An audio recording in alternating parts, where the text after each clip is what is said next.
Olá, seja muito bem-vindo à nossa Semana de Oração 2020 Subversivos com o pastor Andrei Mason.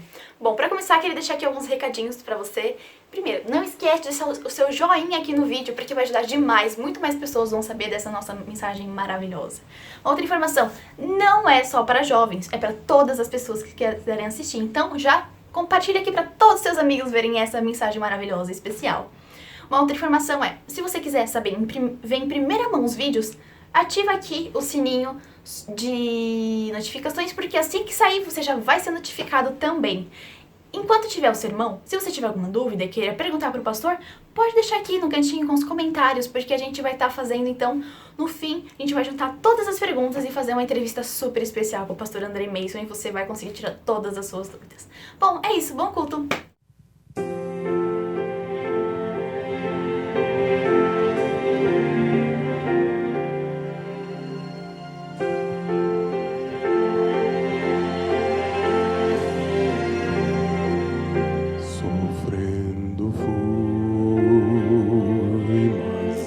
Silêncio, levando a cruz de todos nós, não resistiu e foi fiel ao Pai, cumpriu então o seu querer. Ele deixou a sua glória, desceu ao mundo e me salvou, tomou para si as minhas dores, ele sofreu, mas reviveu. Maior amor, maior amor, morreu por mim, meu Salvador. Não há amor maior que dar a própria vida por alguém. Por esse amor eu livre estou. Não há no mundo maior amor.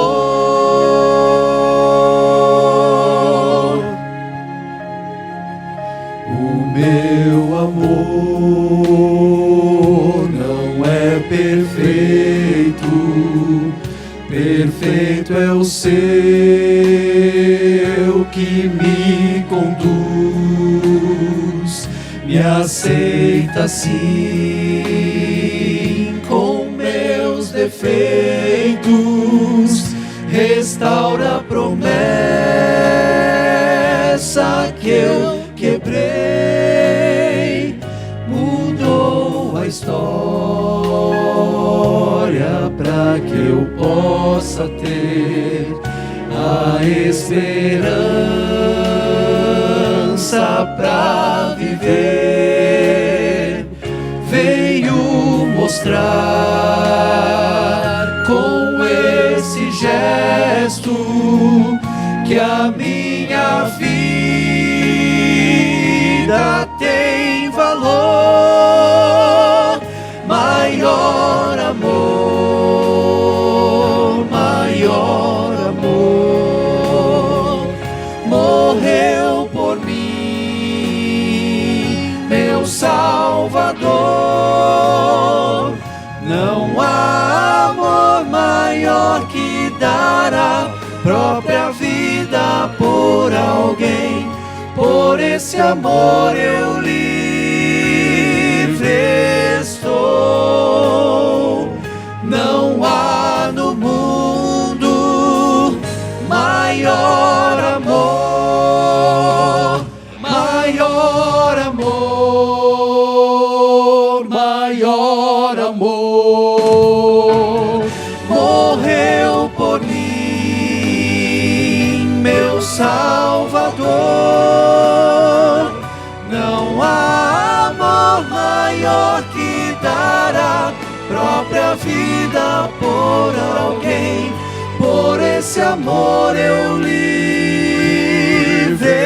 estou. Não há no mundo maior amor.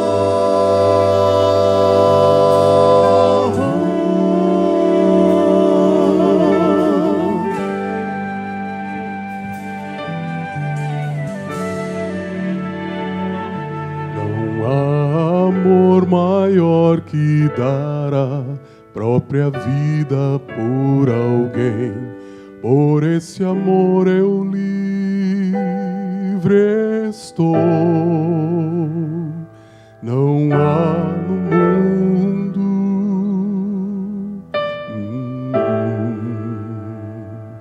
maior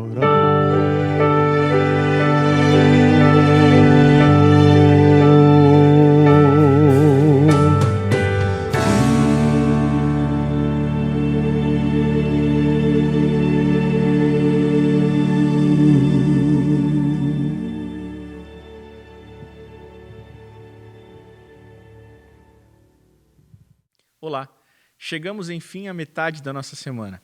Você que tem acompanhado a Semana de Oração da Igreja de Riacho Grande é convidado nesse momento a se inscrever nesse canal, curtir esse vídeo e quem sabe compartilhar para que o maior número de pessoas possa ter acesso a esse conteúdo. A gente tem falado sobre a Semana de Oração, tem o tema subversivos e a gente hoje vai falar sobre o herói subversivo. Antes de abrir a Bíblia com vocês, eu quero mais uma vez fazer uma oração. Senhor Deus, nós te agradecemos mais uma vez porque nos permitiu chegarmos à metade dessa semana. O Senhor tem cuidado de nós, tem nos protegido. O Senhor continua no controle e diante do seu trono, o Senhor preserva a nossa vida e também a vida daqueles que nós amamos. Nem o nosso sofrimento está fora do seu controle. Que o Senhor possa enviar o teu Espírito nesse momento para abrir o nosso entendimento, iluminar a nossa mente. É o que a gente pede por Jesus. Amém. O herói subversivo, ele tem a sua história narrada no Antigo Testamento, mas eu quero começar lendo com você um texto do Novo Testamento, em que Paulo, em um dos seus sermões no livro de Atos, menciona o herói que nós vamos conversar hoje. Capítulo 13 de Atos, verso 22, diz assim: E tendo tirado a este, ele se referia a Saul, levantou-lhes o rei Davi, que é o nosso personagem da noite, do qual também dando testemunho disse: Achei Davi, filho de Jessé, homem segundo o meu coração, que fará toda a minha vontade. Davi era conhecido ou considerado o homem segundo o coração de Deus. Essa é, seguramente, a grande característica de um herói. O herói é aquele que tem o seu coração segundo o coração de Deus. Mas o que foi que levou Davi a ter ou a ser dito pelo próprio Deus como alguém que tinha o coração conforme o coração de Deus? A história que eu quero contar para vocês hoje parece que vai nos levar para um outro caminho, diferente desse relato que nós acabamos de ler de Paulo a respeito de Davi. E aí eu convido você a abrir sua Bíblia comigo aí onde você estiver, seja no seu device, ou seja, uma Bíblia física de fato. No livro de 2 Samuel, capítulo 11, nós vamos ler os 5 primeiros versos. E diz assim: Decorrido 1 ano, no tempo em que os reis costumavam sair para a guerra, enviou Davi a Joabe e seus servos com ele, e a todo Israel que destruíram os filhos de Amon e sitiaram Rabá. Porém, Davi ficou em Jerusalém. A gente vai destacar aqui 3 erros de Davi nessa história. E o primeiro erro de Davi nessa história está já de cara nesse primeiro verso. Davi tinha assumido o trono de Israel e ele tinha conseguido fazer com que o reino fosse próspero. E a prosperidade do seu reino envolveu estabelecer a paz. No período em que Israel foi governado por Davi e por seu filho Salomão, na sequência, Israel se tornou uma grande potência. Se tornou um reino muito conhecido, uma referência. Davi tinha conseguido muito rapidamente estabelecer a paz no reino e, apesar de ser um grande guerreiro, chegou um momento em que ele preferiu não mais cumprir o papel que ele devia desempenhar em tempos de guerra. Chegou o tempo em que os reis foram para a guerra, mas Davi preferiu mandar Joabe para a guerra e ficou em casa. Davi não foi com ele. O primeiro erro de Davi, que eu gostaria de destacar aqui, é o erro de você achar que você está acima do bem e do mal. Chegou um momento na carreira de Davi, chegou um momento na vida de Davi que ele achou que ele estava acima do bem e do mal. Ele achou que ele podia não fazer ou não cumprir os seus deveres, porque ele já tinha realizado muito e que nada lhe afetaria mais, afinal de contas ele era o rei. Ele então toma uma decisão de ficar, manda Joabe como seu chefe de guerra, e o que vai acontecer agora acontece justamente porque Davi não foi para a guerra e escolheu ficar em casa. No verso 2, a gente lê assim: uma tarde qualquer, na realidade, uma madrugada, levantou-se Davi do seu leito e andava passeando no terraço da casa real. Daí viu uma mulher que estava tomando banho e ela era muito formosa. Davi mandou perguntar quem era. Disseram-lhe: é Batseba, filha de Eliã e mulher de Urias o heteu. Era como que se o mensageiro ou o servo dele dissesse assim: Davi, essa mulher tem dono, Davi. Essa mulher tem marido, Davi. Essa mulher é Batseba, a esposa de Urias o heteu, Davi. Davi andava pelo seu palácio naquele momento e ele vai até um lugar onde possivelmente ele já conhecia. E de lá ele escolhe olhar um pouquinho aquela mulher que tomava banho, que se banhava. O texto bíblico diz que ela era muito formosa. E eu não sei muito bem o que Samuel queria dizer quando ele diz assim que ela era muito formosa. Mas você pode imaginar que Batseba era muito formosa e Davi subiu no terraço para olhar Batseba. Talvez porque soubesse que aquela era a hora em que Batseba se banhava. O segundo erro de Davi tem que ver com o olhar. O segundo erro de Davi tem que ver com um passo dado que podia ser evitado. Sabe quando você escolhe olhar só um pouquinho? Davi decidiu olhar só um pouquinho. O segundo erro de Davi foi: vou olhar só um pouquinho. Todas as vezes que a gente escolhe olhar só um pouquinho, a gente já perdeu o jogo. Todas as vezes que a gente não para um passo antes do pecado, um passo antes da tentação, a gente seguramente já perdeu o jogo. Eu vou olhar só um pouquinho. Eu vou assistir só um pedacinho. Eu vou acessar só um pouquinho esse site. Eu só vou passar um pouquinho lá na casa dela agora. Eu só comprei essa revista para ler as reportagens que tem nela. O segundo erro de Davi foi escolher olhar só um pouquinho quando ele devia parar um passo antes. A decisão de Davi devia ser não olhar. É mais ou menos aquilo que Jó vai dizer no seu livro: fiz um concerto com os meus olhos. Como poderia eu repousar sobre uma donzela? Porque Jó sabia que a decisão de repousar os olhos era uma decisão que levaria fatidicamente ao fracasso. Mas Davi escolheu olhar só um pouquinho. Todas as vezes que você parlamenta com o mal, todas as vezes que você abre negociação com o pecado, você já perdeu o jogo. Davi então se encanta por aquela mulher e ele pede para que um dos seus servos diga a ele quem era ela. E ele descreve: essa é Batseba, a esposa de Urias, Davi. E aqui entra o terceiro erro de Davi. Lhe faltava maturidade. Lhe faltava maturidade. Davi podia ter as mulheres que quisesse. Ele podia escolher qualquer uma do seu reinado, mas ele não podia ter aquela, porque aquela já tinha dono, aquela já tinha marido, aquela já tinha esposo. Aquela ele não podia.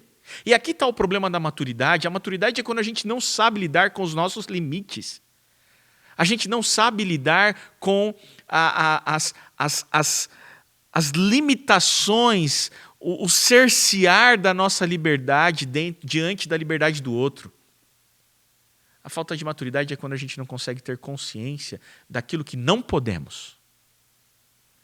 Davi podia ter qualquer mulher, mas aquela ele não podia, contudo era aquela que ele queria. E então a gente lê no verso 4. Então enviou Davi mensageiros que a trouxessem.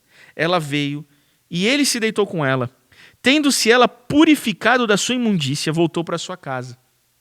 E aqui entra o verso 5, que talvez seja o verso que me dá maior frio na espinha.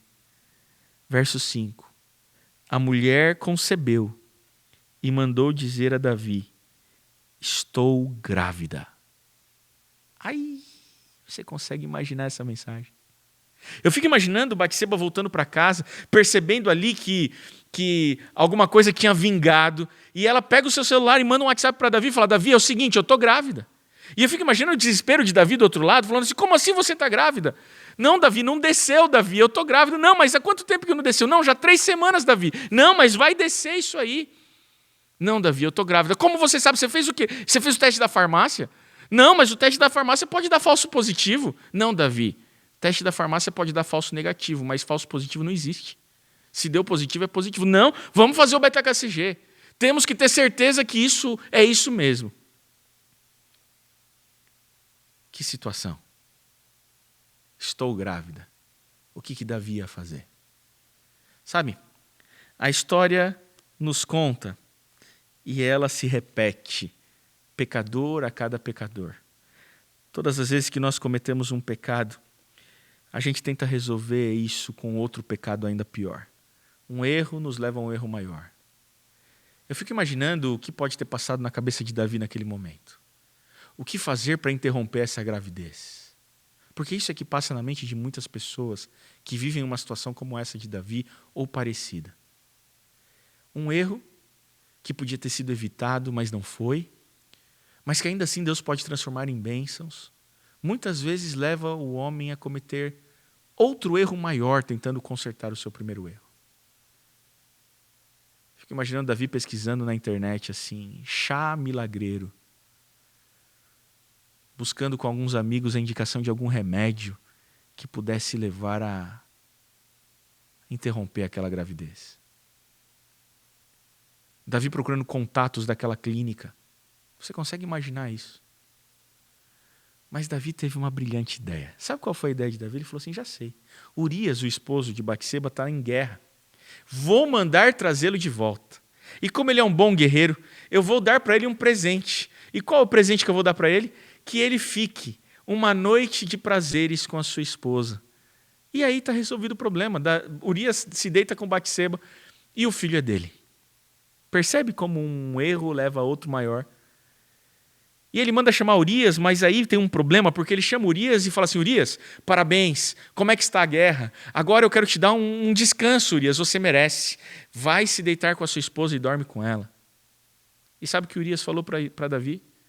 Como poderia eu, ó rei, ter uma noite de prazeres com a minha esposa enquanto os meus amigos morrem na guerra? Eu não vou fazer isso. Eu fico imaginando Davi revoltado com Urias. A pior coisa que você pode ter na sua vida, quando você quer fazer alguma coisa errada, é um amigo crente. A pior coisa que você pode fazer na tua vida, que você pode ter na sua vida, quando você quer fazer uma coisa errada, é ter um amigo que é fielzinho, sabe? Aquele amigo certinho, que vira para você e fala assim: não, eu não vou compactuar com o seu erro. Eu não vou mentir para te ajudar.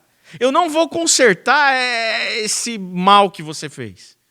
Urias era muito bom, era muito crente, era muito fiel, era muito honesto, era muito justo para ser amigo de Davi.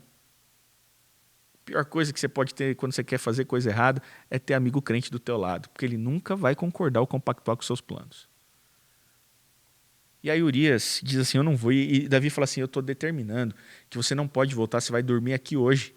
E ele fala: tudo bem, então eu vou dormir na porta do palácio, mas eu não vou deitar com a minha esposa. Davi ficou indignado com aquilo. E mal sabia Urias que naquele momento ele estava assinando o seu próprio tratado de morte. Davi volta para o palácio, escreve uma carta para Joabe, dizendo assim: Joabe, coloque Urias na frente de batalha, no fronte de batalha, para que ele fique vulnerável e morra. Ele sela aquela carta com o selo do rei, entrega nas mãos de Urias e fala assim: volte, entregue essa carta para Joabe. Urias cumpre o seu mandado do rei, leva até Joabe, Joabe cumpre o que o rei mandou fazer e depois manda avisar Davi: está feito. Esse é o homem segundo o coração de Deus. Esse é o herói da nossa história de hoje. Mas o que fez Davi ser o homem segundo o coração de Deus? Ele tinha acabado de cometer adultério seguido de homicídio doloso, premeditado. com formação de quadrilha ainda, porque ele envolveu Joabe no esquema dele. Um erro que leva a outro maior. Um adultério que levou a tirar a vida de alguém. Davi, então, ele começa a lidar bem com aquilo. Porque ele, enfim, tinha resolvido o seu problema. Agora ninguém precisava saber o que estava acontecido. Estava resolvido. Batseba era uma viúva. Aquele filho podia ser até dele. Mas enquanto ele calou o seu pecado, enquanto ele escondeu o seu erro, porque Davi permaneceu assim algum tempo, achando que tinha, enfim, resolvido o problema. Tinha dado certo o seu plano. Sabe o que ele diz para a gente no Salmo 32? Davi diz assim, e talvez eu esteja falando a pessoas nessa noite, que estejam vivendo assim como Davi viveu por bastante tempo. Salmo capítulo 32. Bem-aventurado aquele cuja iniquidade é perdoada, cujo pecado é coberto, é escondido. Bem-aventurado o homem a quem o Senhor não atribui iniquidade e em cujo espírito não há dolo. E o verso 3. Enquanto calei os meus pecados, envelheceram os meus ossos pelos meus constantes gemidos todo dia. Porque a tua mão pesava dia e noite sobre mim e o meu vigor se tornou com sequidão e estio. Confessei-te, verso 5, confessei-te o meu pecado e a minha iniquidade não mais ocultei. Disse, confessarei ao Senhor as minhas transgressões e tu perdoastes a iniquidade do meu pecado. Sabe qual que é o caminho de Davi? Davi diz assim, enquanto eu calei os meus pecados, os meus ossos gemiam todos os dias. Enquanto eu escondi de Deus o meu erro, eu gemia e não conseguia dormir. Eu estava imobilizado pelo poder da culpa. Talvez eu esteja falando a alguém nessa noite que esteja assim, imobilizado, escondendo os esqueletos no seu armário e que até agora não tiveram coragem de confessar a Deus o que fizeram. Sabe qual é a solução do verso 5 do capítulo 32 de Salmo que nós lemos? Decidi confessar o meu pecado e tu perdoastes as minhas iniquidades. Essa é a economia divina. A economia divina é essa. Basta confessar o pecado para que Deus perdoe o pecado. E foi assim na história de Davi. Se a gente virar a página um pouquinho, no capítulo 12, a gente tem, de 2 Samuel, a gente tem a história em que, de fato, Davi é impelido por Deus e pelo Espírito de Deus a reconhecer o seu erro e não mais esconder o seu pecado. Como é que se dá o processo do perdão? Se dá assim. O Espírito Santo incomoda o nosso coração a ponto de que a gente não consiga dormir. Os nossos ossos gemem, dói no corpo enquanto a gente esconde o nosso pecado, mas o Espírito Santo impressiona tanto até que em algum momento a gente decide confessar. E quando a gente confessa, o perdão está disponível.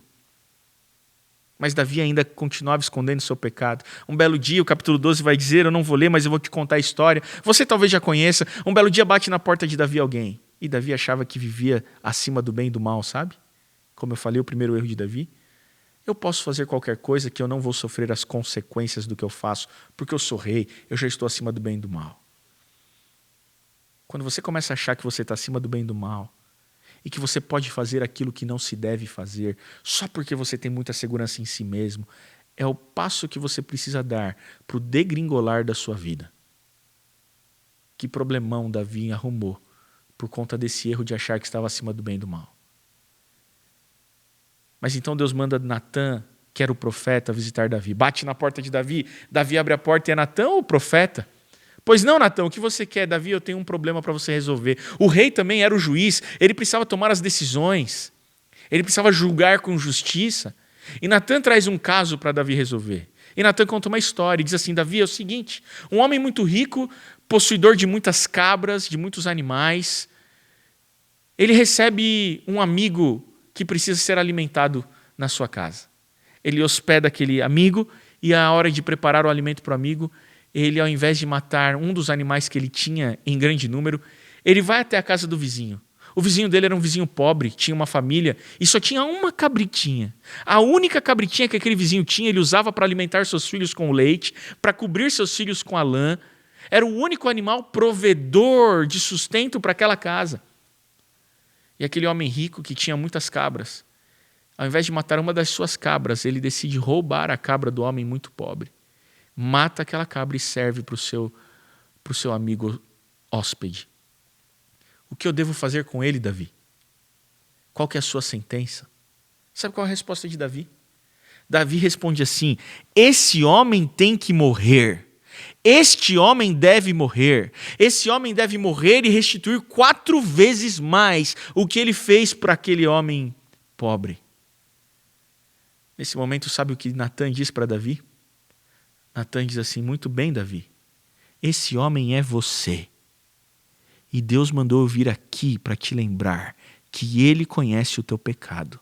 Esse homem é você. Uau! Que situação! Esse é o momento em que Davi toma consciência do seu erro. E no momento em que ele toma consciência do seu erro de fato e do tamanho da sua maldade, ele enfim reconhece o que fez. E o texto diz que ele se rasga, ele clama e ele se entristece profundamente e enfim ele confessa o pecado.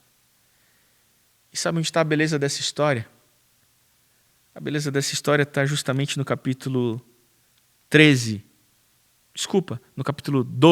verso 13 de 2 Samuel. Diz assim: então disse Davi a Natã: pequei contra o Senhor.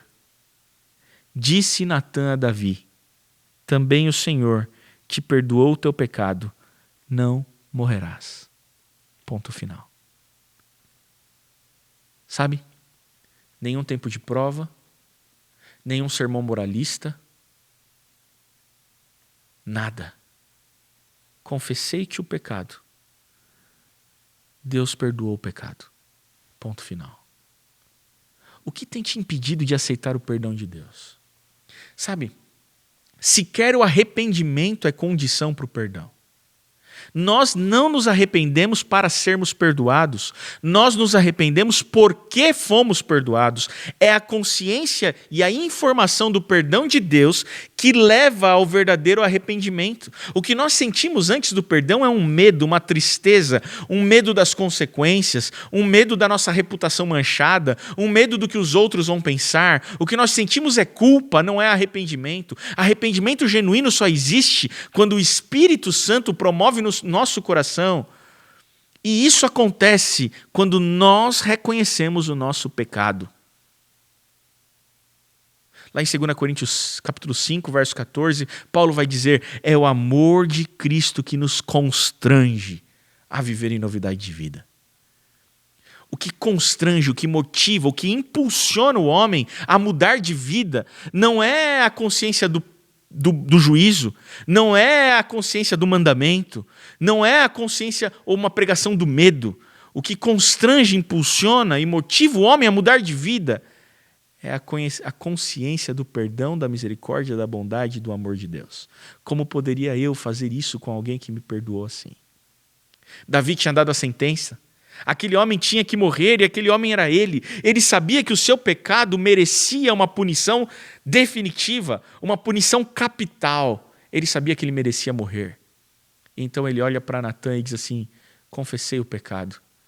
E Natã diz assim: muito bem, o Senhor já perdoou o teu pecado, não morrerás. O que eu tenho para te dizer nessa noite é: basta confessar o seu erro. Basta abrir o seu armário e mostrar os esqueletos ali escondidos para Deus. E Ele perdoará o seu pecado. Há perdão aqui nessa noite. Há reconciliação aqui nessa noite. Há amor disponível nessa noite. Acontece que o amor é a ferramenta mais poderosa, mas o amor tem um ponto fraco. O amor pode ser rejeitado.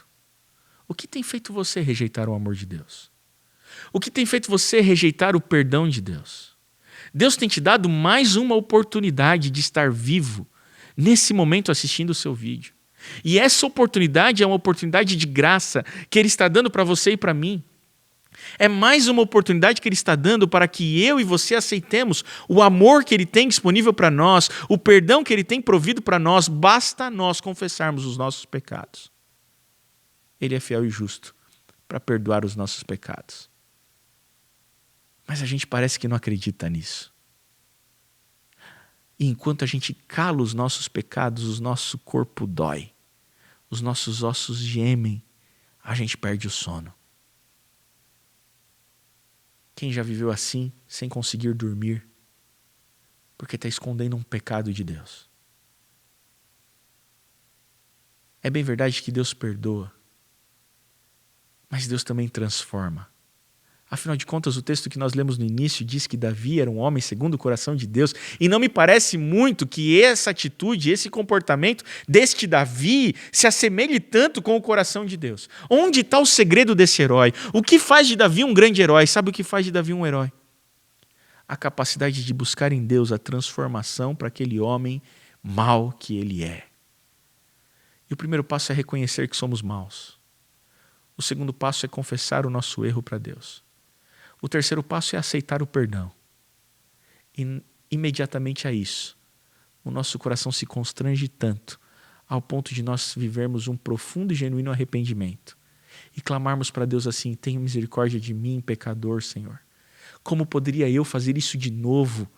Cometer tamanha maldade com um Deus que me ama tanto e foi capaz de me perdoar quando deveria me punir. Deus é aquele que é capaz de perdoar aqueles que deveriam ser punidos. Percebe onde está a misericórdia? É só depois de ter a consciência do perdão que Davi foi capaz de escrever esse salmo, que talvez seja um dos mais belos salmos das Escrituras. E é com esse salmo que eu quero acabar a nossa reflexão dessa noite. É com esse salmo que eu quero encerrar a nossa reflexão dessa noite. E eu quero que esse salmo que eu vou ler, que é o Salmo 51, seja também a nossa oração dessa noite. Enquanto eu leio, eu gostaria de convidar você a se conectar com Deus onde você estiver. E que fizesse esse exercício de buscar tomar consciência, de permitir que o Espírito fale no seu coração e te mostre onde você tem errado, o que você tem feito de mal, o que tem feito você gemer e perder o sono. E quem sabe diante desse Deus perdoador e misericordioso seja o momento de você admitir o seu erro, confessar que você não é bom o suficiente, admitir que você é um miserável, reconhecer o quão mal você é, assim como eu também sou, e quanto carecemos da misericórdia desse Deus. O que eu posso te dizer é, se você fizer isso, Ele perdoará o seu pecado. E você certamente não mais será punido. Porque nenhuma condenação há para aqueles que estão em Cristo Jesus. E depois de tomar consciência desse perdão, o que você vai sentir é uma paz profunda e um constrangimento terrível que vai fazer com que você tenha um profundo e genuíno arrependimento. E quem sabe você busque orar a Deus assim como Davi orou no Salmo 51. E nesse momento conectados com Deus, eu quero que você entre em oração. E talvez essas sejam as palavras que o seu coração ore para Deus nesse momento, dizendo assim: compadece-te de mim, ó Deus, segundo a tua benignidade, e segundo a multidão das tuas misericórdias, apaga as minhas transgressões. Lava-me, percebe o imperativo dos verbos? Senhor, eu não posso me lavar, então o Senhor me lava, porque nem a minha santificação é um trabalho meu. Deus não justifica aqueles que Ele não pode santificar. O mesmo Deus que nos justifica é o Deus que nos santifica. A santificação não é um processo humano. A santificação não é aquilo que eu faço em mim em resposta ao perdão de Deus. Justificação é o que Deus faz por mim. Santificação é o que Ele faz em mim, mas é tudo com Ele. Não sou eu que me transformo, não sou eu que mudo, não sou eu que venço o pecado. É Ele que faz isso por mim. Qual que é o meu papel? É reconhecer o meu erro e clamar: Senhor, eu não quero mais ser essa pessoa. Eu não quero mais ter esse coração ruim, eu quero ter um coração segundo o teu coração. Senhor, compadece-te de mim, segundo a tua benignidade, segundo a multidão das tuas misericórdias. Apaga, Senhor, apaga as minhas transgressões. Lava-me completamente da minha iniquidade e purifica-me, Senhor, do meu pecado. Pois eu conheço as minhas transgressões e o meu pecado está diante de mim sempre. Pequei contra ti somente, e fiz o que é mal perante os teus olhos, de maneira que serás tido por justo no teu falar e puro no teu julgar. Mas lembre-se, eu nasci na iniquidade e em pecado me gerou a minha mãe. Eis que te comprases na verdade, no íntimo e no recôndito me faz conhecer a sabedoria. Purifica-me, Senhor, com hisopo e ficarei limpo. Lava-me e ficarei mais alvo do que a neve. Faz-me ouvir júbilo e alegria para que exultem os ossos que esmagaste. Esconde, Senhor, esconde o rosto dos meus pecados. Vira o rosto quando eu estiver pecando, Senhor. Finge que não viu quando eu peco. E apaga todas as minhas iniquidades. Cria em mim, ó Deus, um coração puro e renova dentro de mim um espírito inabalável. Não me repulses da tua presença, nem me retires do teu Santo Espírito. Restitui-me, Senhor, a alegria da tua salvação e sustenta-me com o espírito voluntário. Então, ensinarei aos transgressores os teus caminhos e os pecadores se converterão a ti. Tem misericórdia de nós, ó Pai, porque somos pecadores, somos miseráveis e nesse momento estamos diante de Ti com toda a nossa bagagem, a nossa mochila de pedras. Abrimos o nosso armário, aqui estão todos os esqueletos que nós temos escondido e nós não aguentamos mais sofrer, nós não aguentamos mais gemer dia e noite enquanto nós calamos o pecado, nos nossos pecados, Senhor. Nesse momento nós reconhecemos o nosso erro e nós clamamos por misericórdia e perdão. Mas, Senhor, não apenas nos perdoe, mas cria em nós, ó Pai, um coração novo. Cria em nós um coração puro, Senhor, para que nós possamos ser como Davi, o grande herói dessa história, um herói subversivo, um herói que entendeu onde buscar transformação, um herói que clamou por purificação, um herói segundo o teu coração. É assim que nós desejamos ser. E é isso que nós imploramos e pedimos, unicamente em nome e por amor a Jesus Cristo. Amém. Deus abençoe você e até amanhã. E lembre-se, há perdão aqui nesse momento. Não rejeite o perdão. Não rejeite o amor do Pai.